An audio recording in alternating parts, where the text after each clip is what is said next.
to Wine Library TV. I am your host, Gary Vaynerchuk. And this, my friends, is The Thunder Show, a.k.a. the Internet's most passionate wine program. And I'm delighted to have a wonderful guest for you guys today. I think Charlie is a very good dude, and I'm going to let him tell you who he is and a little bit of his story. Charlie, thanks for being on the show, man. Thanks, Gary. I really appreciate it. It was great to come up here through all the snow. I made it up here finally. Hey, listen, I drank on the job after spending 13 years teaching people about wine. And one thing you said when I met you at the Crush It opening at American University was you feel that Americans have a lack of wine self-esteem. And I've been doing this for 13 years, and I totally agree with you. So I said, I want to write a book that reaches people on a more, a fun, easy, entertaining, experiential level. So I just wrote stories about my life, anecdotes, and all the trouble I got into at embassies in Washington, D.C. I love that. So when did this book come out? 2 weeks ago. You're my launch. 2 weeks ago? You're my launch. I didn't even tell you that. This is my launch. Let's link up the Amazon Maniacs. Let's get this book to #1. Let's make them feel good. So what can they expect? Let's do a little bit of the book, and then we'll do the wine. What can they expect from this? A lot of funny stuff about embassies? Is there like dirt? Is there like some political dirt in here? I tell you what. DC's always got a little terroir from, the politician angle, right? Hopefully, other than I got kicked out of the Russian embassy. Oh, I actually didn't put that in there. Sorry about that. The only thing I put in there that was a little crazy was a woman got stuck in the French embassy's bathroom one time. But that's not really related to the story. The real, it's funny, but the key to the story is that Washington, D.C. is the most diverse American city. No one's from Washington, D.C. So you've got thousands of people, millions of people coming in, and they don't really have any connection other than they're American. So I took a good cross-section, and what I learned from them was 2 points. One is total insecurity about wine. 2, they think there's like a right and a wrong. And then last but not least, I came up with a really simple rule. If you like to eat, most people do, then wine should be a part of your food. It's like a meal without wine. I'll do the quote, a meal without wine is breakfast, which is in the book. I learned that one time. You can pair wine with cereal. I do want to say that the cereal episode is really one of my favorites, but that's really the point. So let's rewind. Okay. How did you get into the wine world? Well, this is a good story. Where were you born? I'm from Harrisburg, Pennsylvania. Okay. Are you a Steelers fan? I'm more of an Eagles fan, but you know what? Okay. I pretty much go with the flow. I guarantee there's going to be a crap load of EAGLES Eagle. You hate the Eagles, Mott, as a Giants fan, right? You don't really hate them. You hate the Cowboys. Especially your age range, right? Because they had the big runs when you were growing up. It's always about, I still hate the Buffalo Bills so much because those Jim Kelly, Thurman Thomas years. Yeah. So you're more of an Eagles guy. I'm more of an Eagles guy. But are you more of a Flyers, Sixers, or Phillies guy? I'll go with all those. But I'm not really a sports guy, at all. That's fine. You're not a sports guy at all. No. So growing up, what did you like to do? Like build forts? Actually, even early on, I knew I liked to go out to eat. Actually, I say this in the book, I started drinking wine when I was 13. Kind of like the bar mitzvah time. Like Boone's Farm? And like Thunderbird? Well, Blue Nun, Matoo's. I'm from Pennsylvania, state control. So we only could choose about 4 or 5 wines. Now, did you drink wine at 13 for the ladies? Or? No. With my family. I see. I was chosen by my dad to be the sommelier for my family at family dinners when I was 13. That was my manhood thing. So I got 2 rules from my dad. One is always sniff the cork.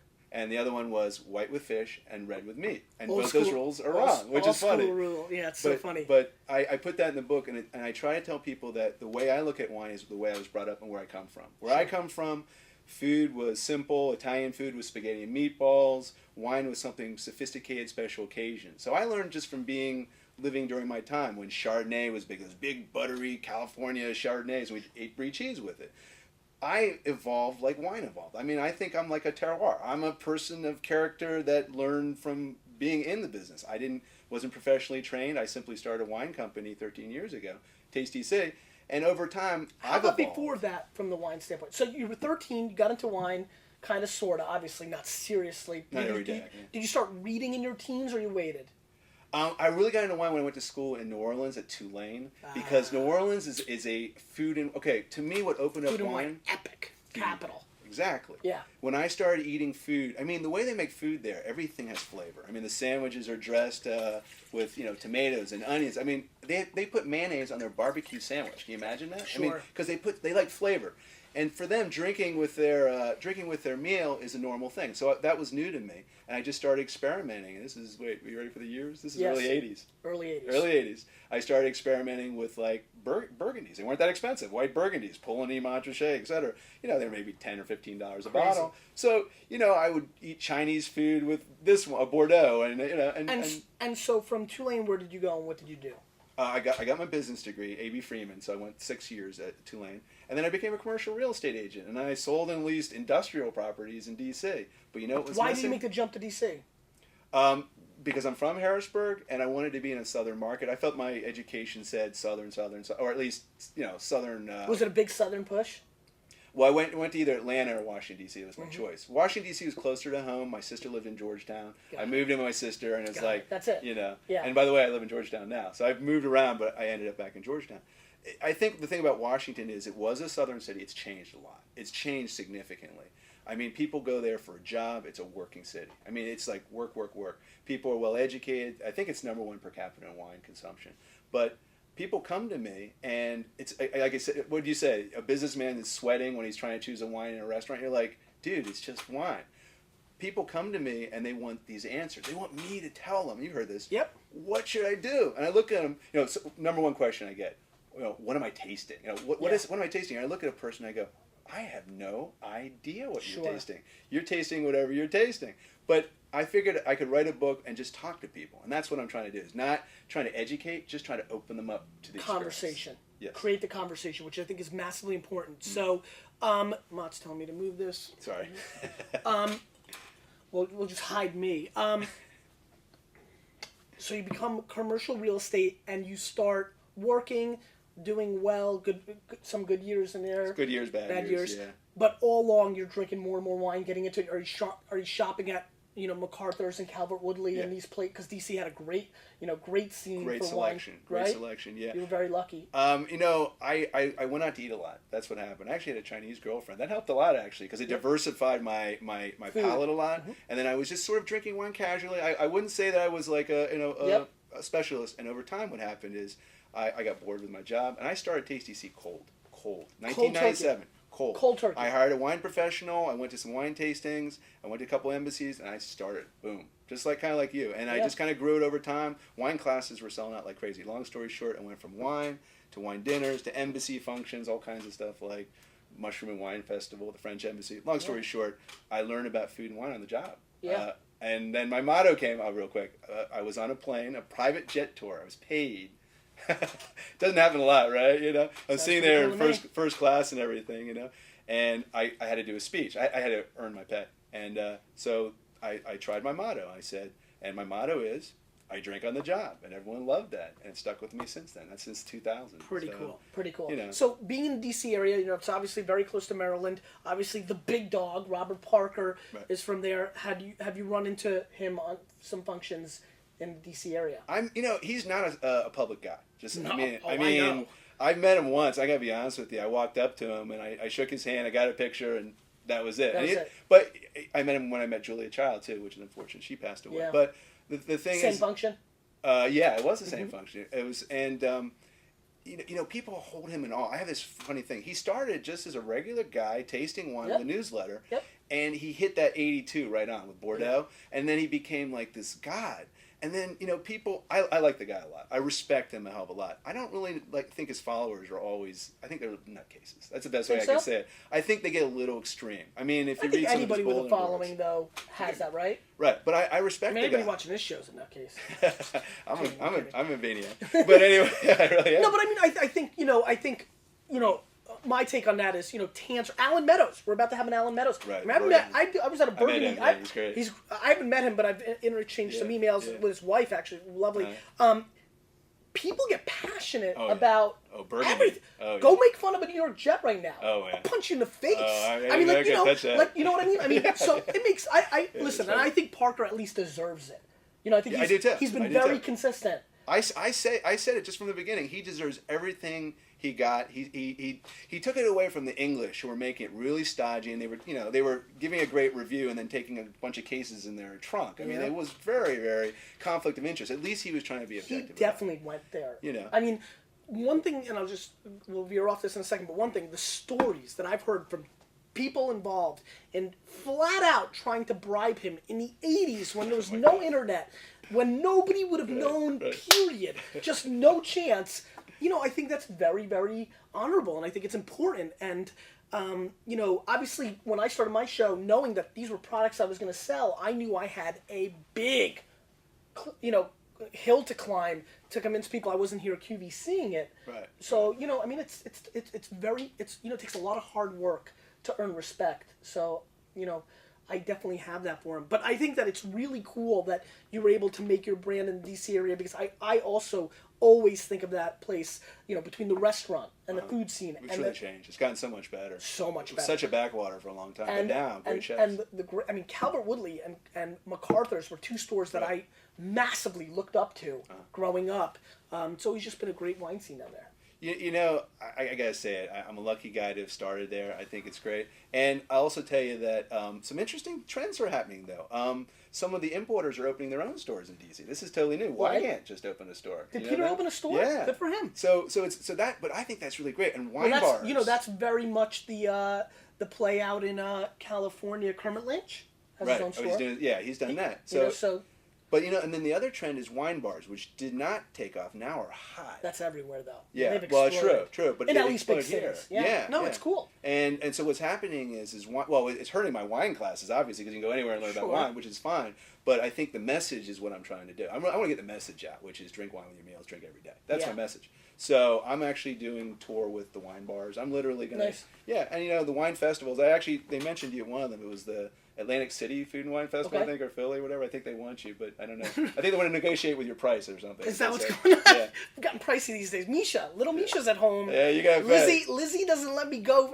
I was supposed to mention that, but they offer me. What's that? They offer me nothing, and I only have to pay half for my hotel room. And you're like in, right? Listen, I've been there. I think it's funny. I've been there. You probably get big fees. I'm like, I do get bigger fees nowadays, but you know what? I did plenty of stuff for free and paid for my flight. I mean, you do your thing, but now with little Misha at home, Lizzie, I feel like a supermodel. That Naomi Campbell, what did she say? Like, I don't get out of bed for $10,000. No, I want more. I gotta buy the jet. $10,000's not enough. Come on, man. You gotta ask for more. You picked two wines. This was your choice. You got here early. I said, go pick two wines. Tell me why you chose these two, and we'll get into it. I did vast research. I said I want an American wine, a Pinot, and we're going to compare a Burgundy to it. And there you go. There's your story. But you went with a which is really... I knew it was primary cru. I didn't know. So this Camille Garraud, Marange, the most southern, obscure region in the Côte d'Or. I mean, you went really nerdy with this. Did you even realize you did that? No. Did Ken Murph pick it? Your guy picked it? Yeah, he picked it. Anyway, let's get into the first one. I don't want to embarrass myself here. No, but the thing about Are you familiar with Marange? I mean, it's a very small, nerdy... No. Yeah, so it's the most southern tip of the Côte d'Or. Just nobody... I mean, literally, this is the first one we've had in the store in like a year. A very intriguing part of Burgundy. So this is a Marange Le Cros Mon 2007 from Camille Garraud, 86 to 88 points. Alan Meadows, 35 U.S. bones. Let's sniff it up. Oh, definitely, yeah. What are you getting on the nose? Some big ass glasses here, which is always exciting. Well, I can always cheat and say cherry because I always get that Pinot, but I'm getting a little bit of earth on this one, but. Yeah, there's definitely some earthy tones. I'll tell you the truth, I get some alcohol on it though. Big glass, I guess, maybe. Just a touch. Give it a good swirl. Yeah, I mean, and I'm super sensitive to alcohol. I'm not getting so much of that. I think the cherry is clearly coming through. Yeah. I'm getting a lot of topsoil. Yeah. On that earthy kick. I just got a little licorice out of that one. A little bit. Did you? Yeah, just a little bit. Maybe I need some licorice. No. I mean, this. Everybody's nose is different. I'm getting a little bit more of a floral play as well. Right. Yeah, for me. So let's give it a whirl.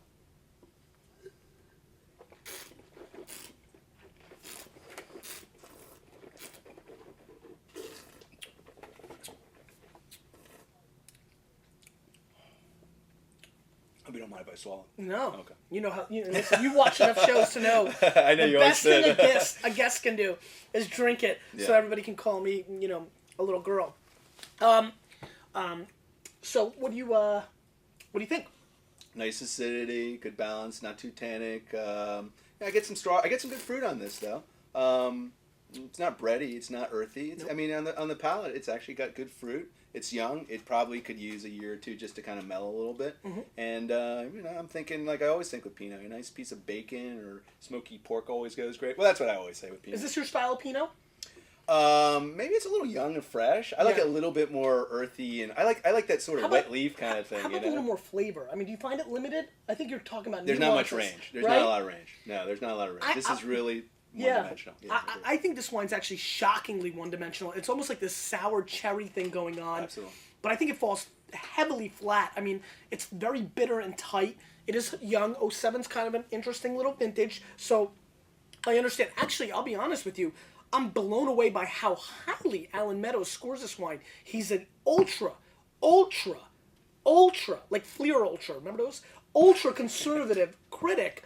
86 to 88s to him very often are 90-point type wines, at least for my palate. I think he completely overscores this wine. I understand what you're saying. It's pleasant. There's nothing wrong with it. But boy, oh boy, I'd really literally want to move the decimal point over and be okay if this was like a Trader Joe's 350 Pinot. I think it's awkwardly one-dimensional, almost like stunningly one-dimensional. I dislike this wine quite a bit for my palate. So you're not going to say give it a couple years? I guess no, and I think that's a very Charlie. I'm always the positive. Well, you never know. And I'm a very positive guy. Yeah, I know. And I think you're a brilliantly nice guy. And it's the first wine, and you're probably getting your comfort zone here with the my first wine of the day. Yeah, exactly. I know. I'm not warmed up. I just think you're being kind. Yeah. I think this wine sucks. It is one-dimensional. I definitely agree with you. It's one-dimensional, and that dimension is sucks. I don't know. I'm not feeling this wine at all. And, ironically, I don't know if you've been noticing, we've been rating the wines well lately. We've been on a I would say this may be the best run. We're 1 week away from the 4-year anniversary. 6 days away this Sunday. Right. Oh wait, we're not airing this on Monday. But we're very close to the anniversary. I'm gonna score this wine a 70. Wow. Yeah, I don't like it. You like it more than that.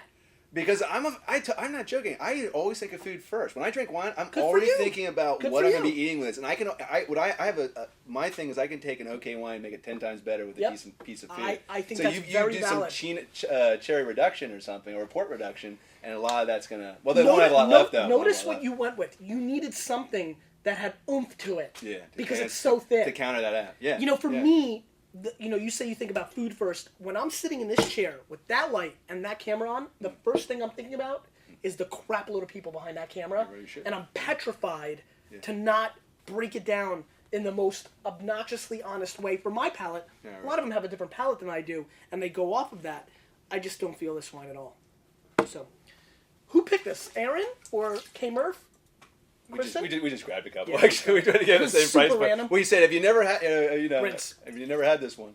It's a really neat area, and I think everybody should go out and check out Marange. The wines are well priced because there's really little to no demand for them. Do you think that he did some things to the wine, like, I don't know, let it, morph oak, or do you think it just didn't show? I think 07's a tough vintage. I think this is a tough part of the world. It's a Premier Cru. It's a nice wine. I know. It doesn't taste like a Premier Cru. No, it really didn't. It really tasted like a Bourgogne entry level from an off vintage. That's really what I felt. Domaine Serene Yamhill Cuvée 2007 from Willamette Valley, 90 points J. Miller, 34 U.S. bones. And I think we should get into this wine. So how much is the book on Amazon? Did you look? $17.99. Okay. Yeah, so... what's the suggested, like 20-something then? Actually, they haven't discounted it yet. I shouldn't say that. Whoops, list. sorry about that. They're trying to sell some books right now. I don't think they're not going to discount it or a buck or two. So it's like... It's self-published through... Well, you know what it's published through? Self-published, It's published through their company, CreateSpace. Are you familiar with their publishing arm? No. Well, they have a self-publishing Let me arm. phrase that. Yes, of course. I'm sorry. I'm just called looking at BookSurge or CreateSpace. Yeah, I mean... Hey, listen, I'm not beholden to anyone in this book. I wrote it when I wanted to write it, the way I wanted to write it. Good for you. And I know you got a great publishing deal. I just didn't want to have to wait for, advances. Listen, this is where things are going. Straight to Kindle, straight to whatever, I mean, the world is definitely changing. I think anybody who wants to be an author is going to be able to be an author. Again, Domaine Serene, you just said that. Clearly much darker. You can expect that from Oregon. Oregon. What is it? Gun, right? Yeah. Oregon. It's Willamette and Oregon. Oregon, got it. Snippy sniff. Charlie. Well, I like the aromas of this, and I get Oregon big time in the nose. Oregon. Oregon. You just said it was gone. You just said it was gone, and you went well, gone. when I'm sniffing, I guess it's Oregon in this one. Do you get a little bit of the oak coming through? The French oak, Yeah, I think? mean, you can definitely tell that this has seen some new French oak. Yeah. 100% barrel aging in small French. Yeah, I mean, you could really get the... I mean, again, this is going to be something that's really, really young and, might want to soften up a little bit. It's very delicious on the nose. There's, kind of a vanilla meets, like, custard. When I think of this, I think of, like, those Upper East Side dessert places. You walk in, they've got, like, the little torts, and they're, like, $47, and you're like, get out of town. But then it looks so delicious, you splurge, because it's got, like, a raspberry custard torte. It's got that raspberry all the way. No doubt, right? I went to the IPNC, the Oregon. Yeah. Yeah, no doubt. There's a profile. International Pinot Camp. Yeah, I actually went to the other one. I went to the conference. But it's conference, excuse me. That's what it is, yeah, right? It's, right. Pinot Camp is a different thing? Okay. And I'm just saying there's a profile, and I have a tough time explaining that. You're really good. I just kind of know that when I put my... Yeah, you smell this, right? Yeah. Right away. Yeah, I agree. Willamette Valley. Let's give it a whirl.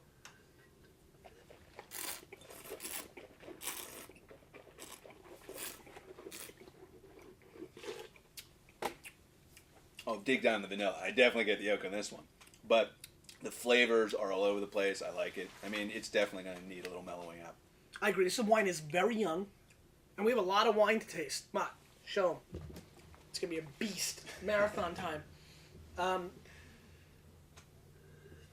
Now, I would say one thing about this. I wouldn't call it an extremely balanced wine. It's got a lot going for it, but it's almost like screams out little vanilla. It screams out little raspberry. Do you get the cola? Yeah, I'm going to say I always get that with Pinot from Oregon. Yeah, definitely. Is that right? Yeah. So I get a nice cola. I almost feel like I'm having French vanilla raspberry Coca-Cola. Like that's kind of that's if, a good if one. that That's excellent. right. Yes, if absolutely. that flavor existed, that's exactly what this wine would taste like. I do also get a little hint of smokiness, just like how I love to do this, like a shoulder. Like you take that Coke, you pour it out, and you take like a half a beef jerky piece, and you throw it in there as your straw. I get a little that burnt kind of charcoaly, smoky barbecue. Brother Jimmy's BBQ on the back end. Now all of a sudden I'm on barbecue. That's definitely I get that now. That would be a great pairing right there. Great. Barbecued. I'm a great smoker. I have one of those green eggs. Smoke some ribs, and this would be fantastic. A little pepper too. It's not real peppery. Smell this, man. I think you're gonna like it. It's quite, attractive. I think this it makes love to your palate. It wants to. It's got that vanilla. It's seducing you. It smells very nice. You do like it? Yeah. I'll go first this time. I'm going to score this wine 89 plus points. I like it. I think it's well made.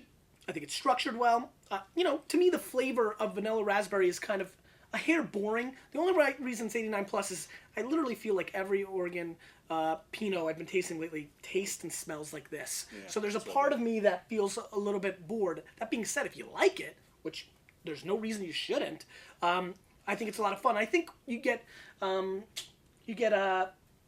silly a little bit. You get spoiled, because I'm tasting so many $30, $40 quality Oregon Pinot Noirs. You get a little bit jaded, but I think Ken and Grace Evanstadt, who own this winery, do really, really good work. And I might even be being. You know what? I'm not going to be a hard ass. Especially we have a really nice guy on the show. I'm going to go 90 points on it. I give it 8.99. I think you hit it right on in that range. Yeah. I was going to ask you too. I of course mentioned sideways in the book. What do you think about? You obviously noticed the sideways effect, obviously. Oh God, we saw it firsthand. But did it kill Merlot for you? I had never asked. It hurt Merlot. Merlot. Ironically, Saint Emilion and Pomerol were through the roof because they had big vintages in 05 and what have you. It had a major impact. It was a huge, pop culture, event, and I think because my sales just went skyrocketing. Yeah, I mean Pinot just. Everyone wanted to go to a wine tasting after that, and they all wanted Pinot. And I was like looking at them going, for wine tasting, I said I can't do $35 and $40 Pinots because can't make enough money. Yeah, and the thing, and the thing is that they've never been value wines. I mean, it would be cool if you could find $20 Pinots that were really fantastic. I've never found that. Good wines, nice choices. Good stuff. Good luck with the book. Thank you. Thanks for stopping by. Hey, I appreciate Gary, it. thanks for having me. Fire away with the question of the day. Question of the day for you? For them. Oh, you mean wine related? Up to you. I haven't even thought about that. Yeah, well, so Okay, I got a good one. No, I got a good one, and you've probably done this one, but this is a good one. And I was just thinking Sideways again. Okay, so you obviously know in the movie Sideways, he says he hates Merlot and loves Pinot Noir, but there's one wine he really loves, and I'll even tell you what it is. It's the Cheval Blanc 1961. The question is what is the varietal that it's made of? Was it the 61 or was it the 47 in the movie? Do you know? 61. Was it? Yeah. And the reason I asked that is because it's a point in the book, of course, which is there's sort of a joke there, which is never listen to a crazy character on an escapade with his adultering friend. But what's so funny is the characters, although they're in their 40s, reached out to a much younger audience, and that's why I thought the movie was important. It Very reached important. the 20s and 30s who were like, absolutely, we identify with these people. They're just absolutely. People going through life sideways and messed up, and you know what? It was a very well made movie, and I was thrilled that it was about wine. Yeah, I hope you did. You see Mondovina? I did. Saw the day it came out. Did you really? Went to a small theater, and Jonathan had a agenda. Yeah, Big time. Time. The end. I mean, I don't blame anybody for trying to push their agenda. My agenda is to get people to trust their own palate and to try as many different wines as possible. That's my agenda. So that's what I do. Cheers. So cheers to good health. You, with a little bit of me, we're changing the wine world, whether they like it or not.